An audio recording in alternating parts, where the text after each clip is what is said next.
Hola a todos, mi nombre es María José Valdés, soy estudiante de la licenciatura en Historia por la Universidad Nacional de San Juan en la Facultad de Filosofía, Humanidades y Artes. Mi trabajo se titula El presente de los chinos de ultramar en el departamento de Rawson, San Juan, Argentina, y la influencia sociocultural que ejercen en la comunidad de acogida. Este trabajo lo realicé en el marco de las jornadas interescuelas de historia y me pareció muy interesante poder traerlo al cuarto Congreso Latinoamericano de Estudios Chinos. Y agradezco a la comisión que me dio la oportunidad de poder participar. Entonces vengo ahora a contarles sobre este trabajo que sigo realizando.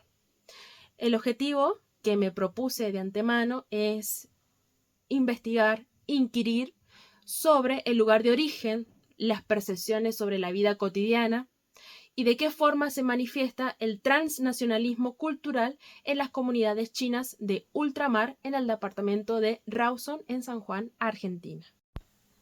Este trabajo de investigación se ha desarrollado sobre 3 ejes analíticos.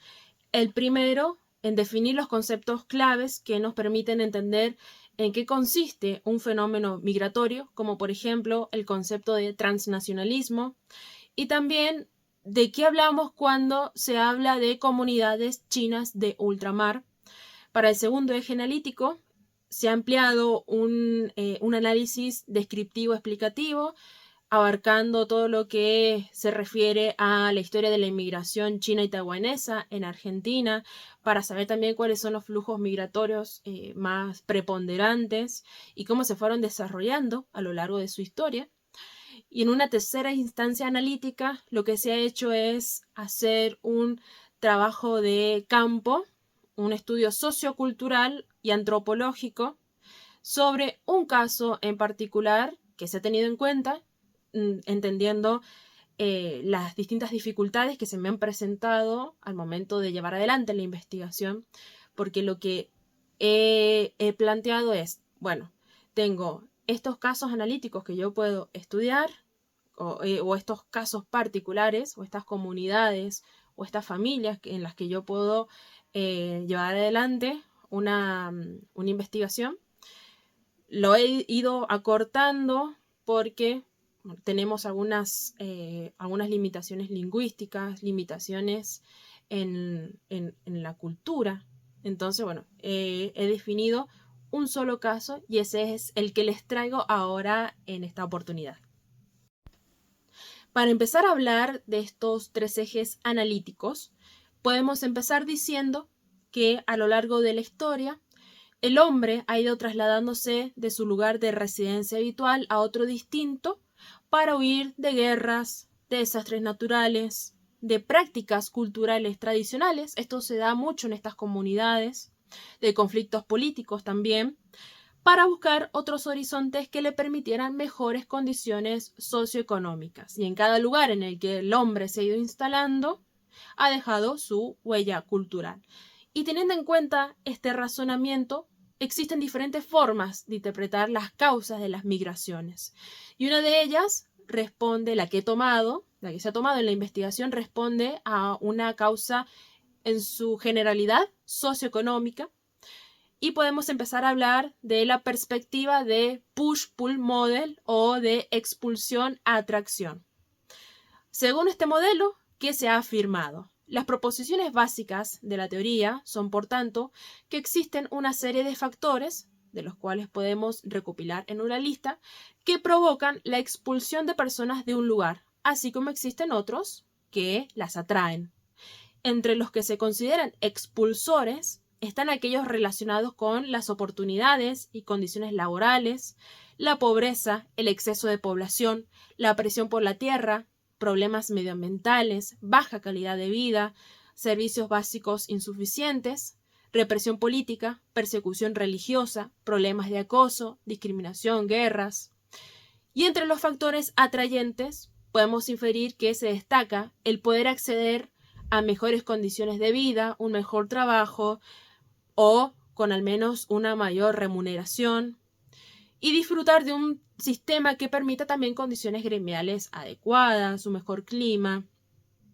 De esta manera podemos realizar una simple comparación de que el individuo caería en la cuenta de que es una buena opción irse teniendo todos esos factores a mano y también que sean beneficiosos para el sujeto en cuestión.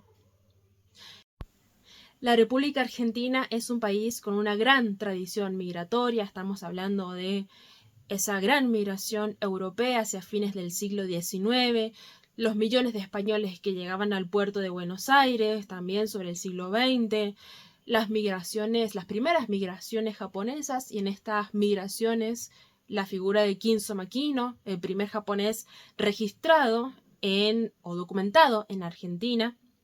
Todos tenían un objetivo en común, justamente buscar una mejor vida. Y la respuesta estatal a estos flujos migratorios que se estaban realizando en el país fue la sanción de la ley Avellaneda, de Nicolás Avellaneda, la ley número 817, que tenía como fin regular la inmigración, la colonización, y donde también se le va a dar una entidad legal al inmigrante. Y ahora nos vamos metiendo a estos conceptos. Para un mayor entendimiento de la propuesta que les traigo, he considerado algunos, como por ejemplo el concepto de migración, flujo migratorio internacional, inmigración, inmigrante internacional. Cuando hablamos de migración, la Organización Internacional para las Migraciones señala que es un movimiento de personas fuera de su lugar de residencia habitual, ya sea a través de una frontera internacional o dentro de un país. Dentro de esta misma institucionalización de los conceptos, el flujo migratorio hace referencia al número de migrantes internacionales que llegan a un país, estamos hablando de inmigrantes, o parten de un país, emigrantes, en el transcurso de un periodo específico. Al momento de definir la inmigración, la Organización Internacional para las Migraciones establece que, desde la perspectiva del país de llegada, es el acto de trasladarse a un país distinto del país de nacionalidad o de residencia habitual, de manera que el país de destino se convierta efectivamente en el nuevo país de residencia habitual. ¿Y quiénes son los migrantes internacionales? La conceptualización establecida es que es cualquier persona que se encuentre fuera de un estado del que sea ciudadano o nacional, o en el caso de los apátridas, de su país de nacimiento o de residencia habitual. Este término también incluye a los migrantes que tienen la intención de trasladarse de forma permanente o temporal, a los que se trasladan de una forma regular o con la documentación requerida, y también a aquellos que se encuentran en una situación irregular. Los distintos estudios que se hacen sobre las migraciones internacionales coinciden en considerarlas como fenómenos complejos, con múltiples aristas y con diversos enfoques, unos tendientes a considerar las razones particulares de los migrantes, otros a tener en cuenta las dificultades al momento de migrar, y algunos a las políticas que los distintos estados encaran sobre este tema, entre otros más. Y en este complicado entramado de teorizaciones surge un concepto para explicar cuándo estas migraciones se desterritorializan, es decir, cuando las decisiones del sujeto de dejar un país de origen para llegar a uno de acogida empieza a ser un asunto con características globales o mundiales. Y en este sentido empezamos a hablar de transnacionalismo. El documento de trabajo de la Organización Internacional para las Migraciones define al transnacionalismo como un concepto que generalmente gira en torno a intercambios, conexiones y prácticas transfronterizas que trascienden, por tanto, el espacio nacional como punto de referencia básico para actividades e identidades. Y en el mismo se hace referencia a las relaciones que los migrantes establecen entre los países, los vínculos que crean con las comunidades, familias, gobiernos, y las respuestas que pueden aportar desde sus lugares a los países ante cuestiones sociales como, por ejemplo, las pensiones de jubilación o los seguros de salud. A lo largo de la exposición vamos a ir identificando algunos sesgos de transnacionalismo en esta comunidad que he tenido yo la intención de identificar. Para comenzar a hablar de los chinos de ultramar, de estas comunidades, de estos migrantes, la investigación se ha inclinado hacia la experiencia lingüística, hacia qué se entiende desde el idioma chino mandarín cuando hablamos de chinos de ultramar. Si ustedes hacen la práctica de buscar en el traductor, de buscar en chino, cómo se dice chinos de ultramar, van a identificar dos caracteres, el carácter de hua, el carácter de jiao. Hua nos hace referencia a la flor de la juventud, a lo chino, al tiempo, y jiao quiere decir la persona que vive en el extranjero o a residir en el extranjero. Entonces, desde la gramática podemos empezar a entender que el mismo idioma identifica esta experiencia, la experiencia de vivir fuera, de tener la cultura fuera en el extranjero. Dentro de estas comunidades de chinos de ultramar, de Huaqiao, vamos a identificar dos identidades. La pertenencia expresa, manifiesta de forma distinta. Estamos hablando de los chinos que nacieron en la República Popular China y los chinos que nacieron en la República de China, o mayormente conocida como la isla de Taiwán. ¿Por qué destaco esa diferencia en la identidad? La influencia militar, la influencia económico-política que está ejerciendo el Partido Comunista desde Beijing sobre la isla de Taiwán, en reconocerlo públicamente como un territorio que pertenece legítimamente a la República Popular China, se ha manifestado en las comunidades. Es decir, tenemos a los chinos de la China continental y los taiwaneses, y entre ellos hay ciertas tensiones, y estas se manifiestan en la expresión cultural. Es decir, los taiwaneses se consideran los verdaderos herederos de la cultura china. Sin embargo, los chinos de la China continental también lo creen, pero separándose de estas personas nacidas en la isla de Taiwán. Con respecto al segundo eje analítico, podemos inferir que la presencia de inmigrantes chinos en América Latina tiene una larga trayectoria. Se puede empezar a hablar de presencia china en América Latina hacia el siglo XIX, con la llegada de estos trabajadores, de estos culíes, que venían a un poco suplir la mano de obra esclava, la mano de obra barata. Según la Real Academia Española, el término culí refiere a, abro comillas, en la India, China y otros países de Oriente, trabajador o criado indígena. Se destacaban mucho en el ámbito, en el rubro ferrocarrilero, a través de la construcción de vías, pero también participaron en movimientos independentistas, como por ejemplo el de la isla de Cuba.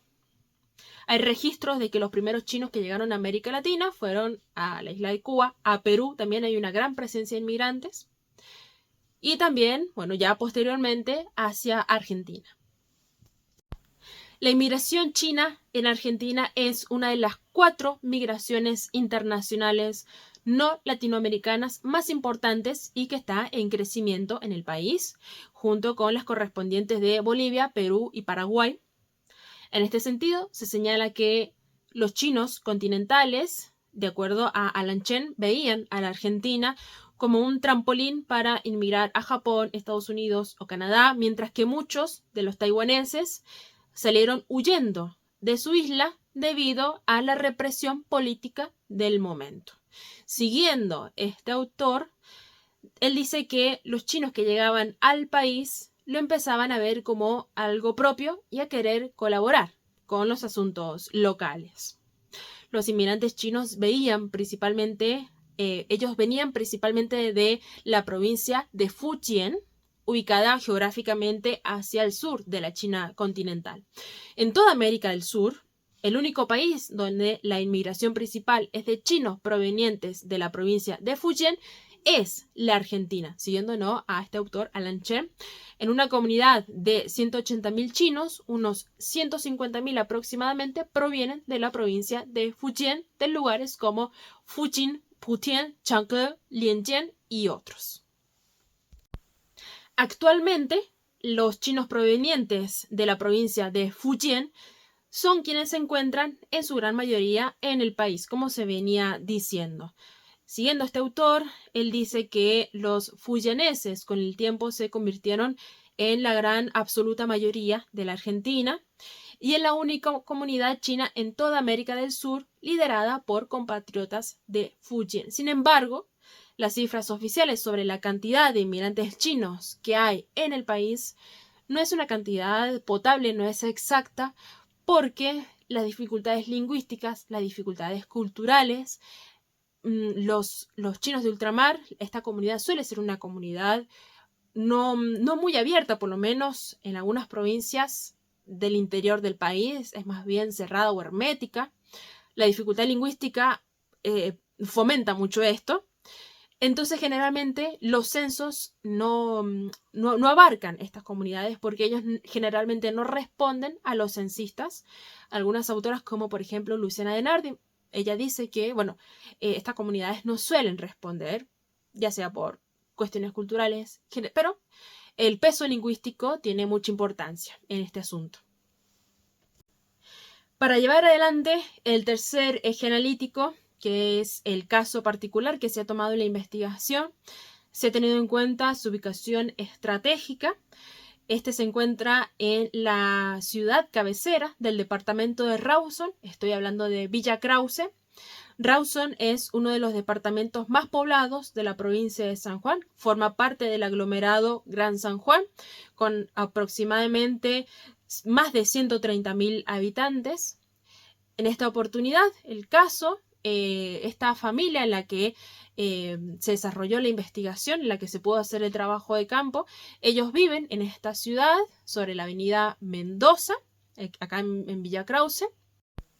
Al momento de llevar adelante el trabajo de campo, pude tener contacto con la mujer de este matrimonio de inmigrantes chinos. Pude hacerle una o dos preguntas que consistieron en saber de dónde venían y qué trabajo desempeñaba en el lugar. Ella, al no poder responderme en español, procedí a preguntarle en su idioma. Igualmente, decidió delegarme a su marido, a su esposo, quien en español me pudo responder a las preguntas, porque mi principal objetivo era, y respondiendo a la problemática planteada en la investigación, era saber de qué lugar venían y qué motivó la llegada al país. Él me confirmó que vienen de la provincia de Fujian, hacia el sur de China, como veníamos hablando anteriormente, y después, gracias a la ayuda, a la participación, a la colaboración de mi consultante cultural clave, Ricardo, pude entender mejor que las motivaciones que tuvieron ellos para venir a la provincia de San Juan fueron fundamentalmente económicas. Ricardo, mi consultante cultural clave en la investigación, es un oficial jubilado de la Policía de San Juan, que él vive cerca del lugar. Concretamente, para darles un contexto espacial, la familia está trabajando en el supermercado Pekín.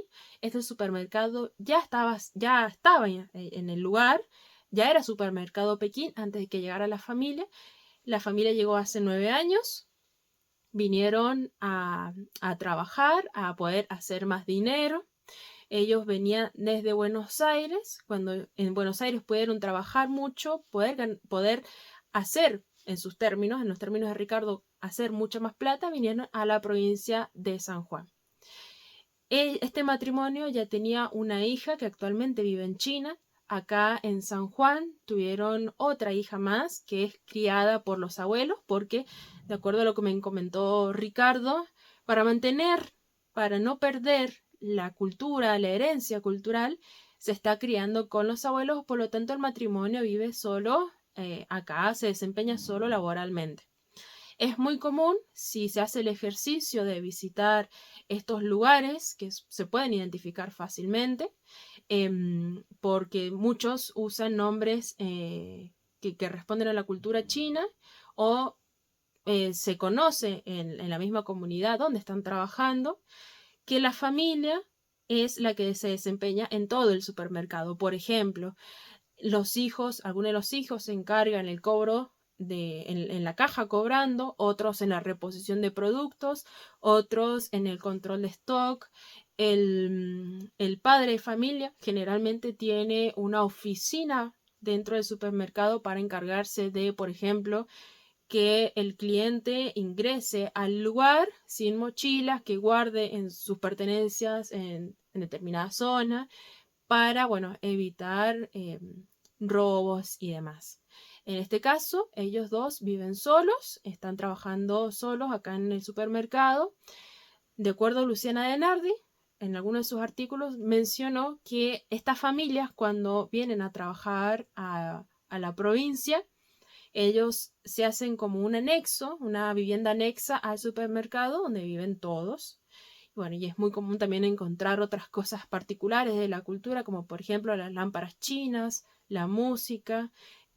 Uno también encuentra ciertos productos que son parte de sus propias identidades, como por ejemplo instrumentos para hacer las galletas, las mooncakes, las galletas de la luna, típico alimento del Festival de Medio Otoño. Ricardo, en este sentido, me comentó que también ellos viven en una vida muy, muy correteada, viven muy ajetreados, viven para trabajar, les gusta trabajar, o sea, les gusta hacer plata. Todo esto ha sido como una conversación casi informal que terminé teniendo con Ricardo. Me comentó que pagan impuestos, que pagan ARCA y les cuesta como disfrutar el momento porque viven siempre con la idea de poder desempeñarse mejor en su lugar y bueno, de poder enriquecerse económicamente. Y también con respecto a lo cultural me comentó que cada negocio tiene un santuario bueno, para ejercer la religiosidad. Ricardo ha sido invitado por este matrimonio a distintos eventos culturales familiares. Por ejemplo, me contó que para el Año Nuevo Chino, que es la festividad china más importante, ellos no trabajan para ese día y se dedican a hacer comidas para, bueno, la reunión familiar que va a tener momento hacia la noche, hacia las vísperas del Año Nuevo. Él también fue invitado y me comentó que también en esas invitaciones él también fue invitado al casamiento de esta hija que ellos tienen en China, pero que no pudo asistir por asuntos personales. Toda esta información que él me fue dando, me lo dijo en plena confianza. También me comentó algunas cosas particulares de ellos, como por ejemplo la dificultad lingüística que ellos tienen al momento de llevar adelante un trámite tan importante como por ejemplo el matrimonio. Cuando ellos quisieron casarse en Mendoza, necesitaban un traductor y les costó mucho encontrar un traductor que pudiera facilitar el trámite de la unión matrimonial. Todas esas cosas yo las identifiqué, me pareció muy importante mencionarlas en la investigación porque esto nos habla de la poca, quizás hay interculturalidad, pero no se da en su gran mayoría. Si bien ellos manejan algunas palabras en español, sigue siendo bastante dificultoso para ellos poder hablar fluidamente con algún cliente que él se les acerca a comprar. Tienen también todas esas sospechas de que si alguien viene a preguntarles algo que no sea propiamente, que no tenga que ver con el negocio, pueda ser lo pueden interpretar como que vienen de la oficina de migraciones, como que vienen a preguntar sobre algún trámite, sobre algo, entonces hay cierto recelo. Es una comunidad muy hermética. En primera instancia, me parece, de acuerdo a mi experiencia, que es por la dificultad lingüística. Como les mencioné, el simple hecho de querer casarse les costó mucho a ellos, porque bueno, justamente el chino mandarín, si bien es un idioma que está en pleno auge actualmente, no es hablado por la gran mayoría de habitantes, por lo menos en el departamento de Rawson, donde hay mayor cantidad de institutos de enseñanza de inglés. Mis consideraciones finales en este trabajo de investigación fue darme cuenta, problematizar esto de por qué no podemos pensar a estas familias de inmigrantes chinos y taiwaneses en San Juan fuera de los supermercados. ¿Por qué no podemos hablar de comunidades que uno las puede encontrar donde uno vaya, que no necesariamente tenga que haber un supermercado, un comercio? En Buenos Aires se da mucho, hay una interculturalidad por lo menos identificada y un poco más marcada que en las provincias del interior, donde quizás acá en San Juan no tenemos un barrio chino que le permita a los locales poder disfrutar de la experiencia cultural, poder enriquecerse culturalmente, lingüísticamente, poder aprender de los nativos, de los chinos, de estas comunidades chinas de ultramar. ¿Por qué en San Juan seguimos pensando a los chinos dentro de estos, de estos comercios? ¿Por qué siempre decimos, bueno, vamos a los chinos? ¿Por qué, no? O sea, entender y tratar de ver cómo podemos encarar todas estas problematizaciones, porque, bueno, no podemos compararnos con Buenos Aires, pero podemos sí acá definir que hay algo que no se está dando y es que hay un transnacionalismo no tan manifiesto, por lo menos en esta zona, en Villa Krause, en Rawson. Si bien es solamente un caso que quizás no sea muy significativo para todo el peso de la investigación, es un trabajo que se sigue desarrollando, se está actualmente haciendo, porque considero que podemos indagar en otras familias, podemos meternos en otros asuntos, en el sentido de, bueno, quizás, bueno, hay más familias, hay más comunidades, ¿no? Bueno, esto ha sido todo, este ha sido mi trabajo de investigación, espero que les haya gustado. Muchas gracias a la comisión organizadora del Congreso Latinoamericano de Estudios Chinos, es mi segunda participación. Y quiero agradecer a mi profesora Romina Ramírez, que me ha ayudado mucho en la investigación, ha orientado mejor mi metodología. Así que quiero agradecer a ella. Y bueno, eso. Espero que haya sido de su agrado y estoy abierta a las críticas constructivas, a todo lo que se puede ir arreglando. Estoy en el trabajo de la investigación, así que voy aprendiendo siempre sobre la marcha. Muchas gracias.